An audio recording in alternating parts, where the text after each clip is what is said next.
Hello, Nancy. Hello, Angelica. Nice to see you, both of you. Connecting. Here we go. Simone, hello, Nancy. Carol, good morning, Nancy. Lisbeth, nice to see you. Morning. Always good to see you too, Nancy.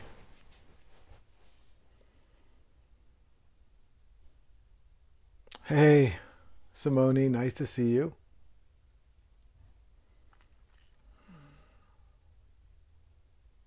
Blaine, hello.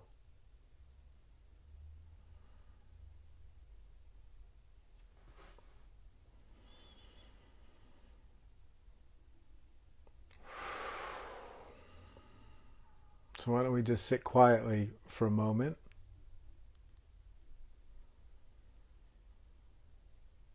Hey there, C. Brown. Catherine, hi.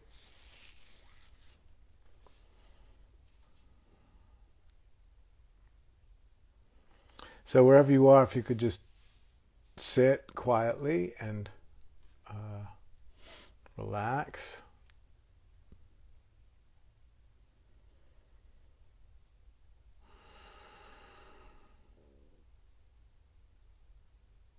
Hey, Catherine. Nice to see you.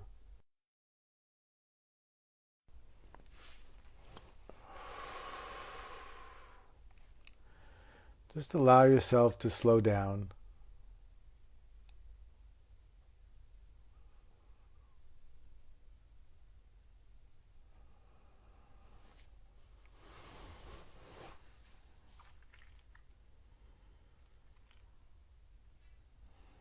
Sandra, hi.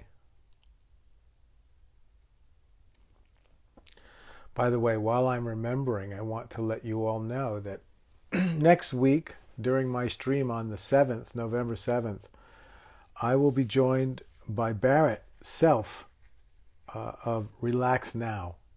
Barrett is just about to release a new book called Directly Home, which is a beautiful book. I've just started. He sent me an early copy, and some of you may know that I have a book called No Place But Home, so we thought we'd discuss the two. Hi, Lake Country Girl. Nice to see you. So that's next week on November 7th. We'll be discussing meditation and the journey home with myself and Barrett Self.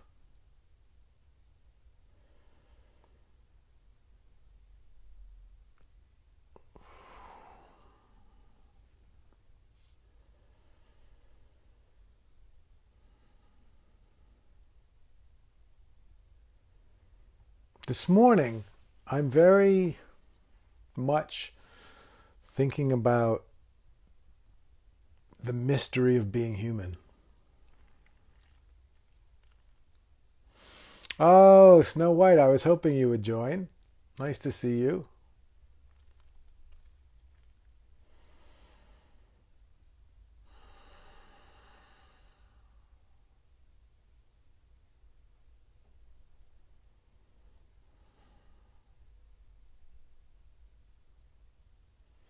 It's such a mystery, life.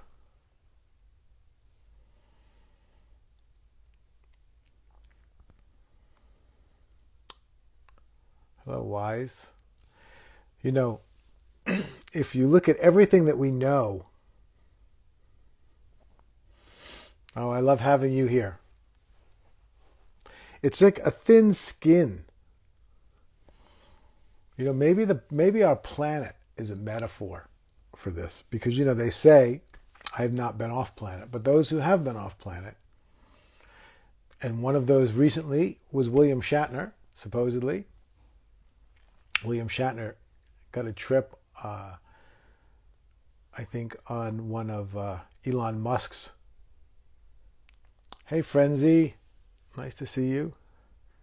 On one of Elon Musk's rockets and got to see the Earth from beyond. Hey, Catherine.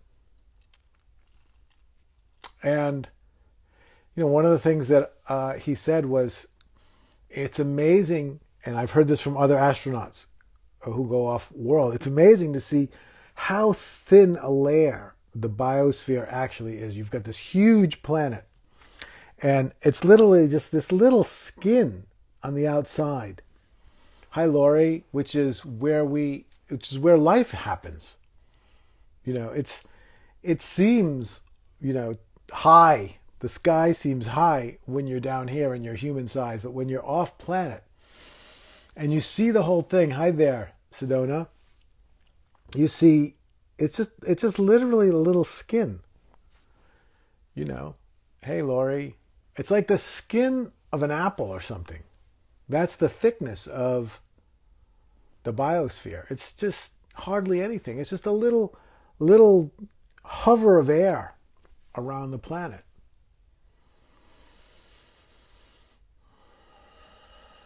Hi, Wise.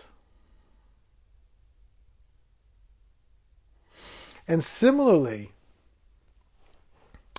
that which we know, the known, is a little tiny layer of skin around a mass of mystery.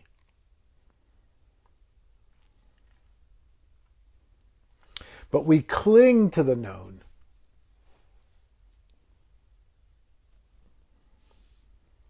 We hold on to it for security. Because in the midst of the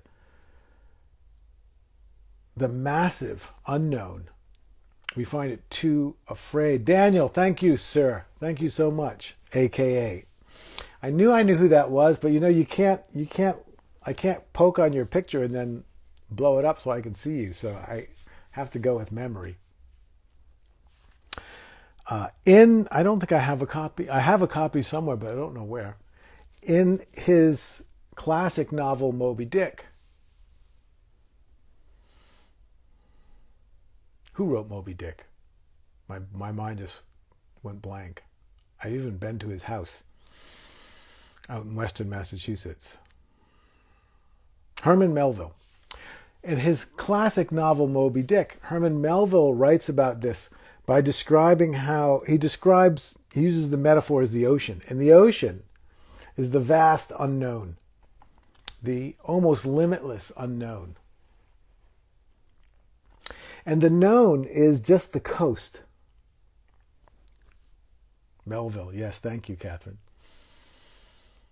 And he has a scene right at the beginning of Moby Dick where he describes, using this as a metaphor, how people, they're intrigued by the unknown, but they're afraid of it. So they like to be at the edge of the unknown. Ali, thank you so much, Ali. Thank you for being here. Ali is a good friend that I met on the streaming app called Kik, K-I-K, where I stream 4 days a week.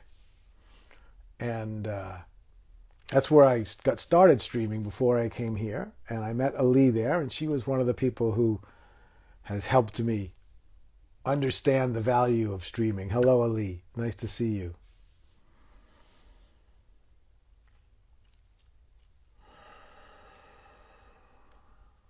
So Herman Melville describes how people want to live on the coast because they want to live near the excitement of the unknown. Whoops, almost lost it. They want to live near the excitement of the unknown, but they don't want to go in it. Nice to see you. Only the sailors, the sailors are in this metaphor, the sailors are the explorers of consciousness, the spiritual explorers, the mystics. They want to go out into the unknown.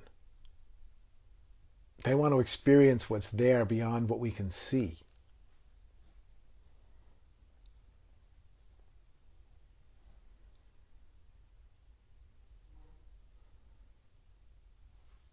And I just think it's a beautiful metaphor.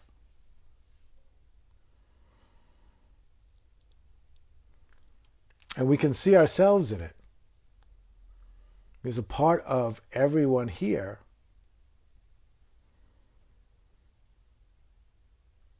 that wants to experience beyond what we can see, what we can know, what the mind can hold.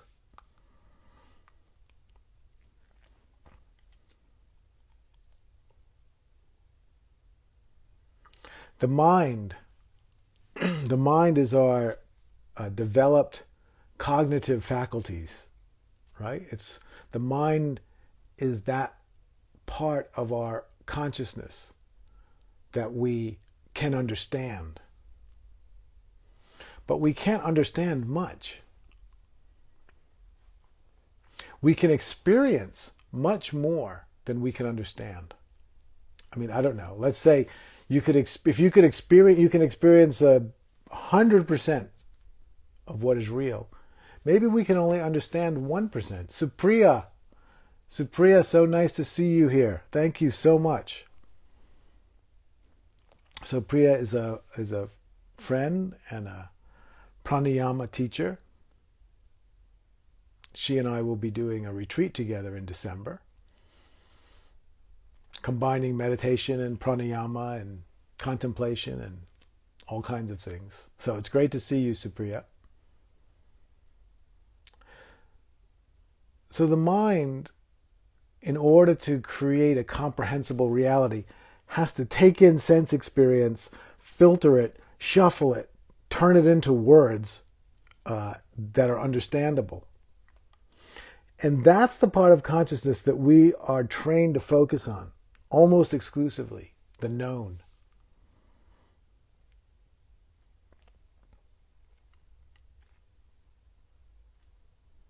But reality is much more vast than that. Exactly. Curiosity and fear, side by side. Oh, so happy that you're here, Supriya. Yes, Daniel. And anyone who's in this stream, I'm sure, has already experienced reality beyond the known. Things that you can experience, but you can't understand. You try to understand them. You make up a story. Yes. We make up stories about them, about these experiences. And the stories probably capture some part of the reality of them, but only partly, because we all know that the totality of what we experience is beyond what we can know. I have just finished work on a new book, and it's called The Path of Spiritual Experience. It's called The Path of Spiritual Breakthrough.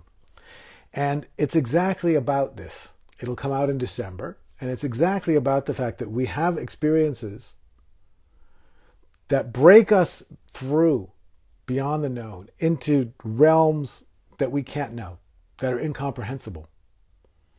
You know, William James, when he wrote The Varieties of Religious Experience, talked about how one of the characteristics of mystical experience is that they are ineffable. Ineffable means incomprehensible, unable to be understood. Everyone who has a mystical experience, hello Elizabeth Judd, nice to see you, thank you for being here. Everyone who has a mystical experience will say, they'll do their best to describe it, and then they'll say, but that I can't really describe what it was. I don't really know what it was. And I'm sure all of you have had those experiences that you can't really say what they are.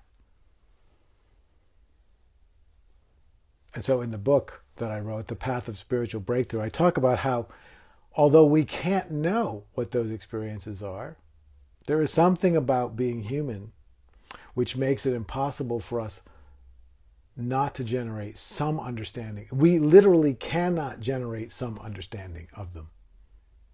So even if the understanding we generate is, I experience something that I can't understand, that's still an understanding. You know, the mechanism of understanding is so fundamental to our being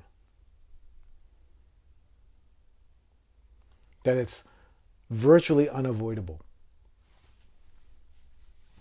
And the only place where you can avoid it is in deep meditation, where you just let everything go.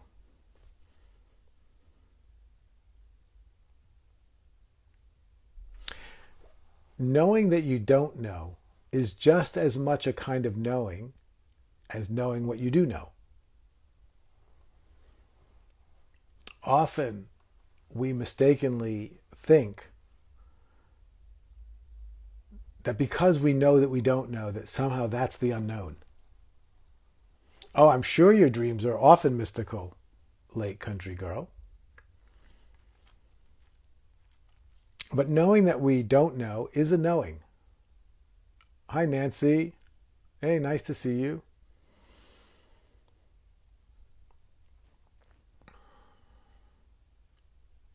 Not knowing is not knowing. It's not knowing that you don't know. It's just not knowing. And we can find not knowing in meditation. It's actually not hard to find. Because not knowing is what's there first, before we know anything. Before we know anything, there's not knowing. And then all the knowing starts. All the ideas.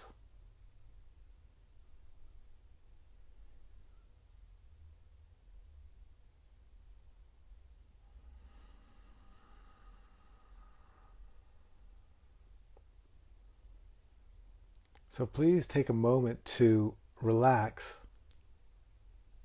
Close your eyes if you want, or leave them open, just gazing lightly toward the ground.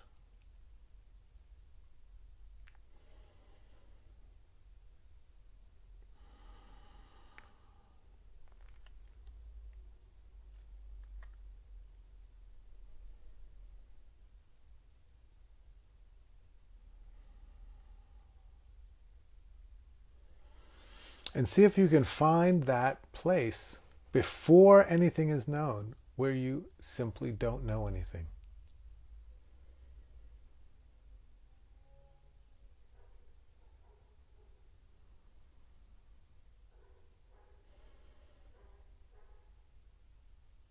You just relax and just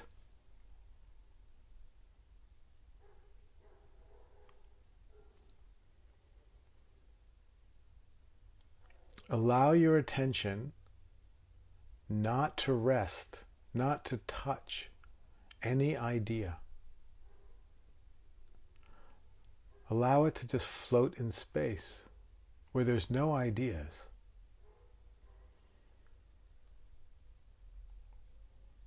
If you don't put your attention on an idea of something, the only other place for it to be is in the not knowing,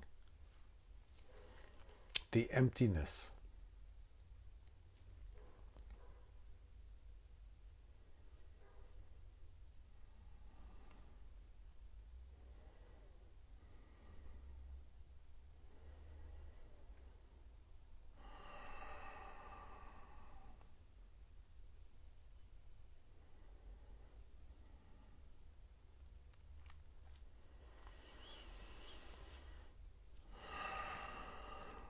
Just looking for a book to show you.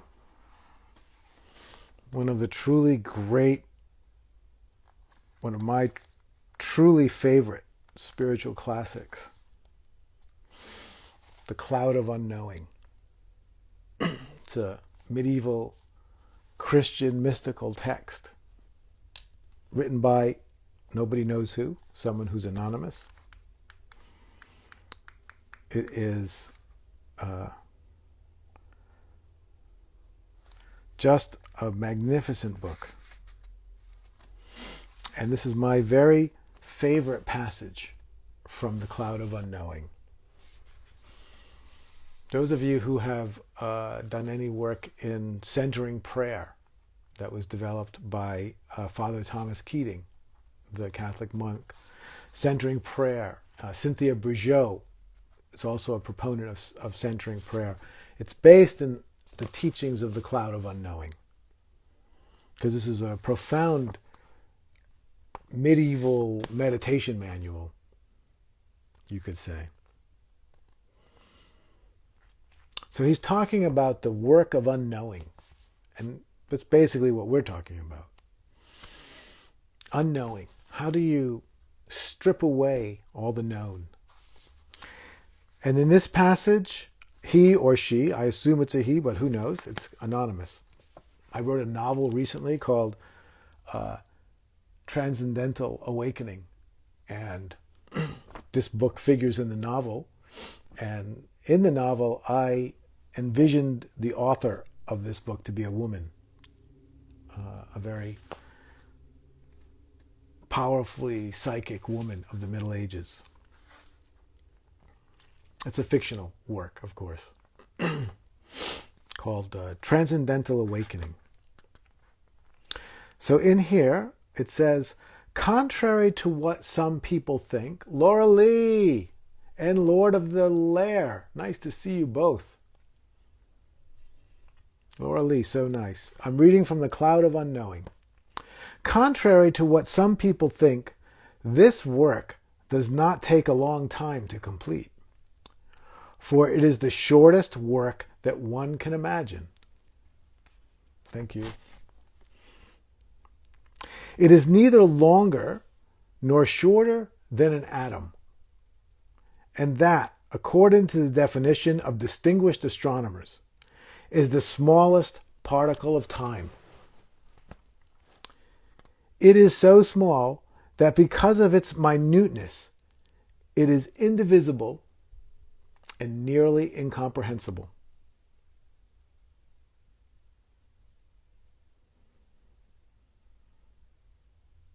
I'm going to read it one more time. Contrary to what some people think, this work does not take a long time to complete, for it is the shortest work that one can imagine. It is neither longer nor shorter than an atom. And that, according to the definition of distinguished astronomers, is the smallest particle of time. It is so small that because of its minuteness, it is indivisible and nearly incomprehensible.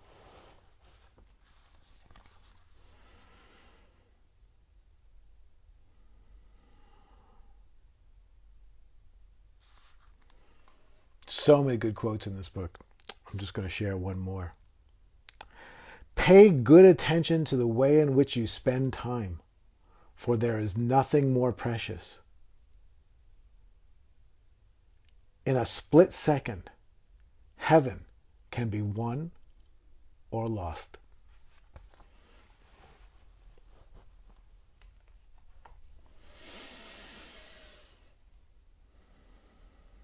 Now, this was actually something, I had a very profound realization of exactly this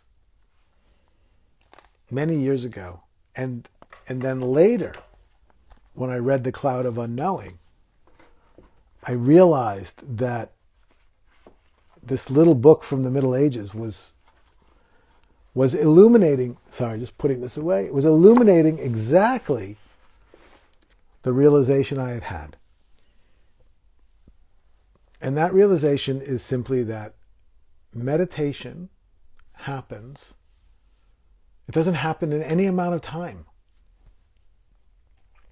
Meditation happens now. And now is that atom. It is that smallest increment of time that is nearly incomprehensible. Now is now. It has no thickness. There's not the beginning of now, the middle of now, and the end of now. That's what makes it incomprehensible. It has no duration. Now is now. It's immediate. Meditation doesn't happen in time. We talk about how we meditate for an hour, but you don't meditate for an hour. You meditate now. You may sit for an hour, but you're only meditating now, in this instant.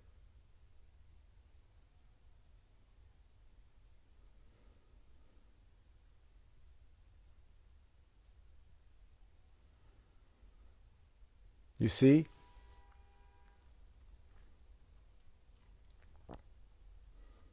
Try to not know just for an instant. Just to not put your attention on any thought, any idea, anything at all, just for an instant. Ready? Do it.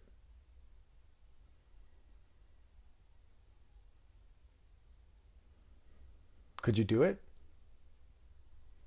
Can you remove your attention from any thought, any idea, anything known, just for an instant? Not for 5 minutes, not for 10 minutes, not for an hour, just an instant. Try again. Do it.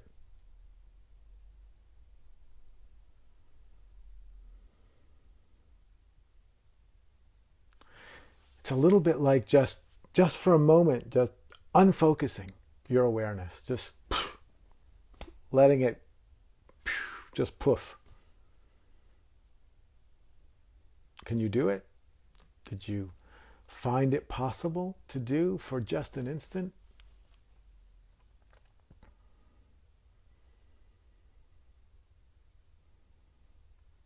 Most of us can do it for an instant. I would say all of us can do it for an instant. And it's not that hard for an instant.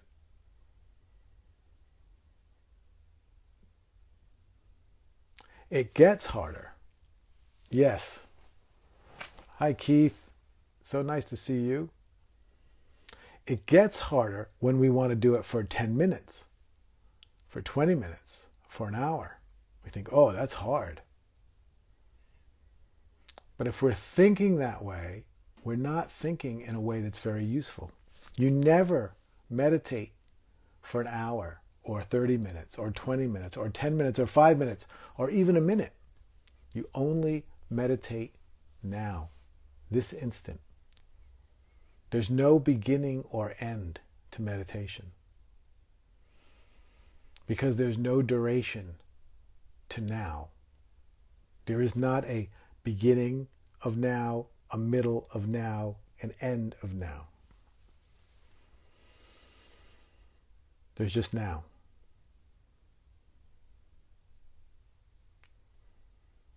You've been trained to think, hi, crystal clear, I love that. You've been trained to think in terms of durations of time. But durations of time don't exist. There is no duration of time. There's just now.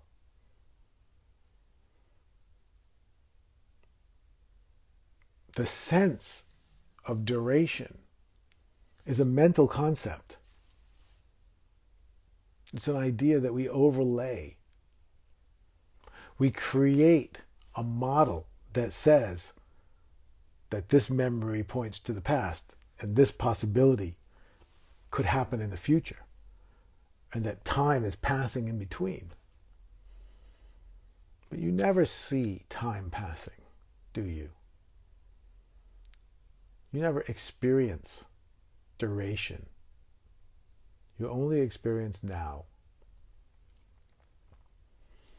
Because now is all there is.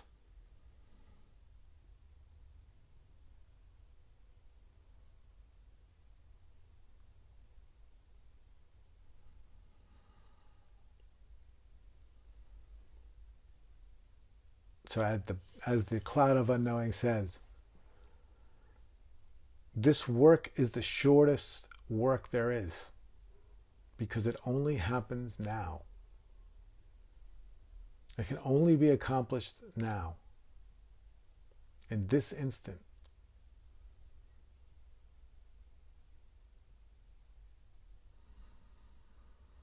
So right now, in this moment, just don't focus on anything.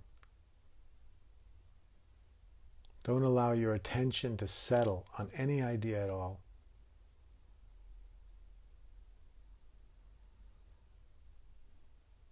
And if it slips onto an idea, let it slip right off.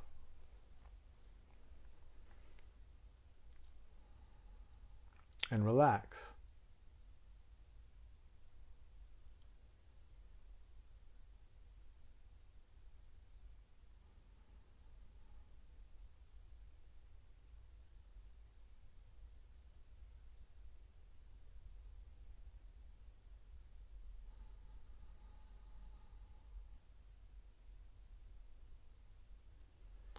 Relax and allow your awareness to rest in the space between all thoughts, to rest in the unknown.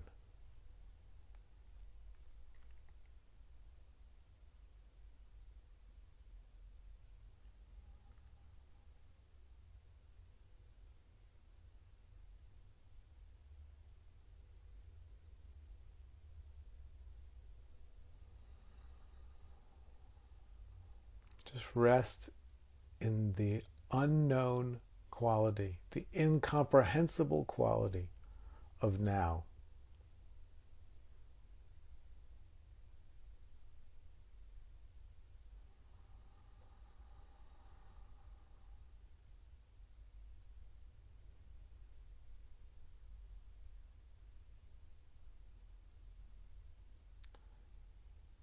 Feel the emotion of letting go of the known.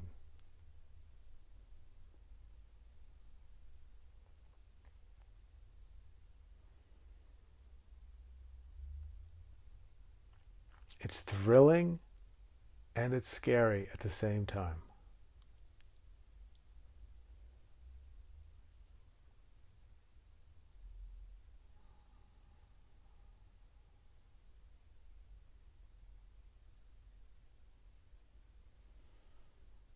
The more you relax, the more thrilling it gets.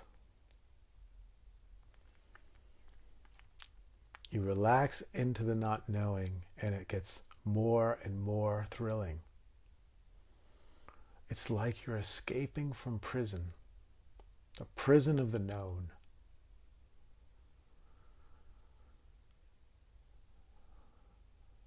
You start to feel free. You start to feel liberated from the limitation of what is comprehensible. Liberated into the vast, unimaginable expanse of the unknown.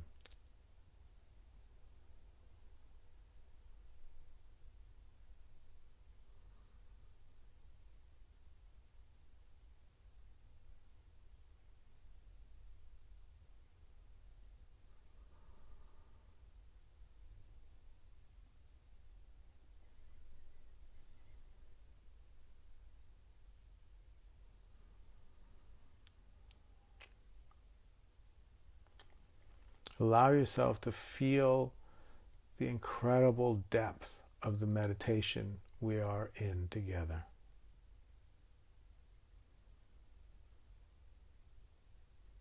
The potent energy that has gathered around us. Hello, Bonnie. Do you feel it?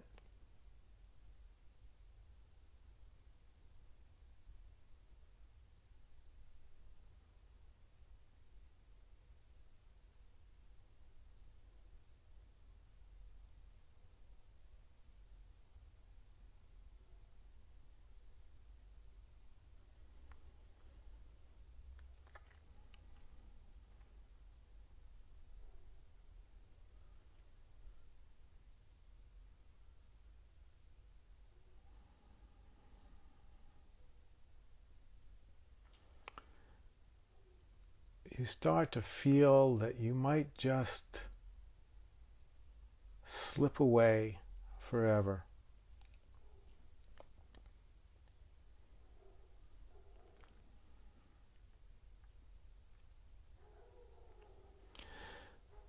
Not in the sense that you would die, but in the sense that you would be born into a new life.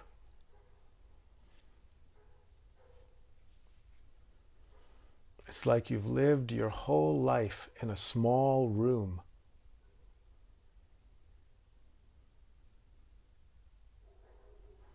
The room of the known. And suddenly a door starts to open where you didn't know there was one. And you start to see that there is a massive expanse beyond the room you've been in. And at first you're terrified. Oh my God, what's out there? But then you start to become curious, as Daniel said, and eventually compelled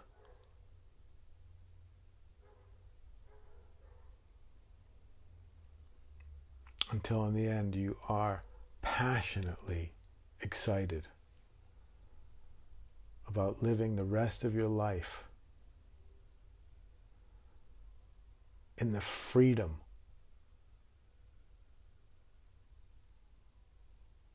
of the expanse of reality beyond the known. The idea of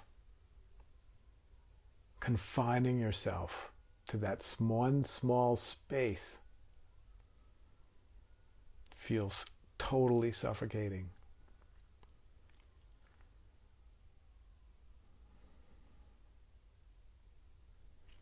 The last thing that you would want would be to get locked back in there again.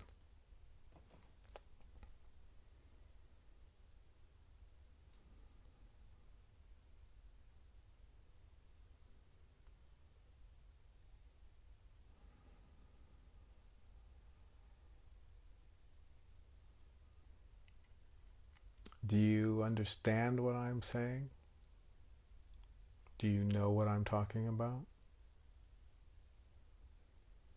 Can you relate to the experience?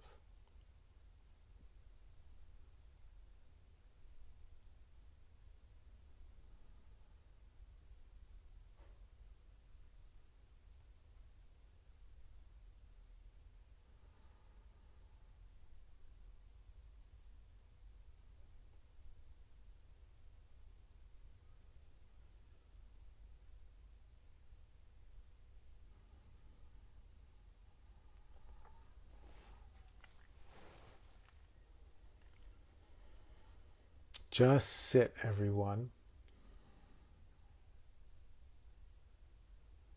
Just relax.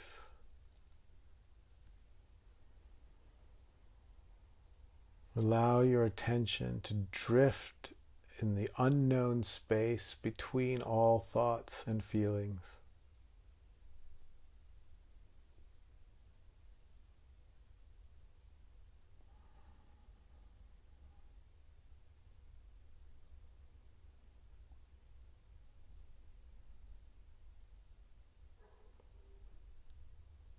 Feel the vastness of the unknown.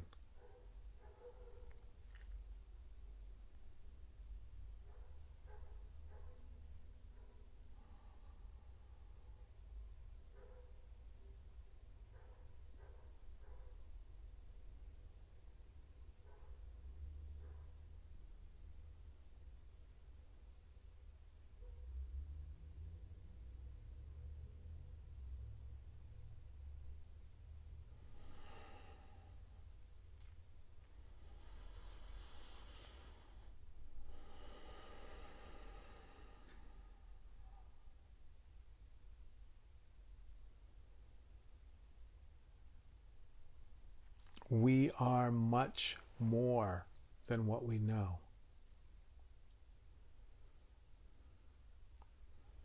Everything that we know, everything that we know about ourselves, everything that we know about the world, about reality, as valid as it may be, is the tiniest sliver of a slice of what is.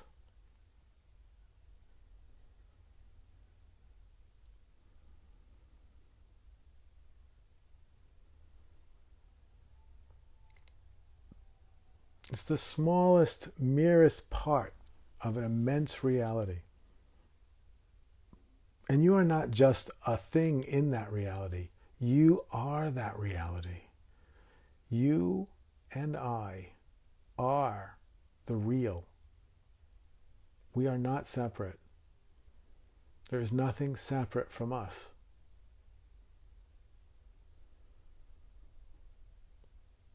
We are what is.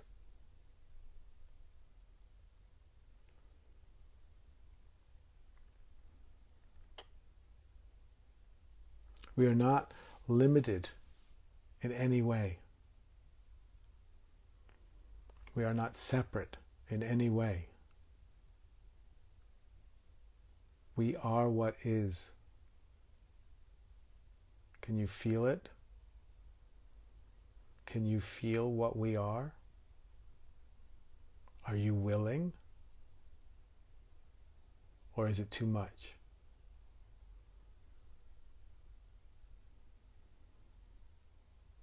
Is it more than you can handle?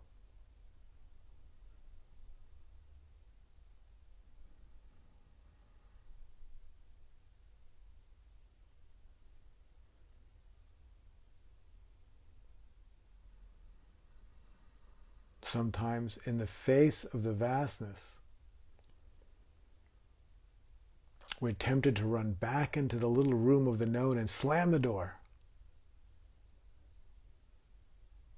Don't do it. Expand. Expand into your fullness. Embrace all of who you are.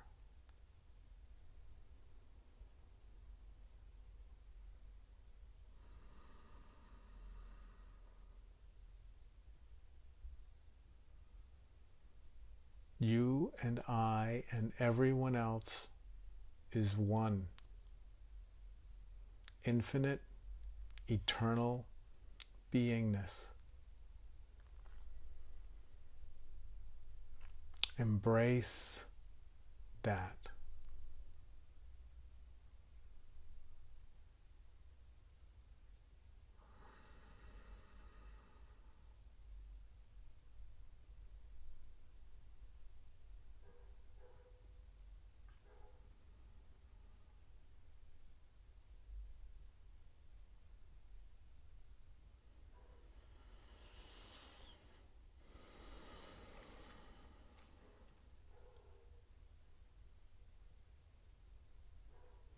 You're very, very welcome, Crystal.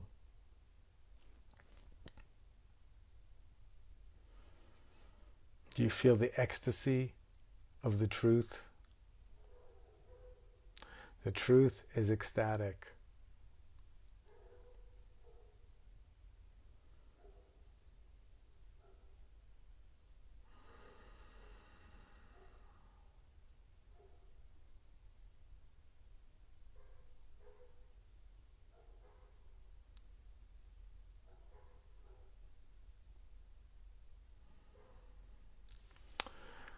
Okay, everyone. Remember, I'm here every Sunday at noon Eastern Time, US. So much freedom, crystal clear. Next week, I'll be joined by Barrett Self of Relax Now, so please come and meet Barrett. He's a very wonderful young man, and we'll be discussing the journey home, meditation and the journey home. So thank you so much for joining me today, and I look forward to seeing you next week again. Bye now.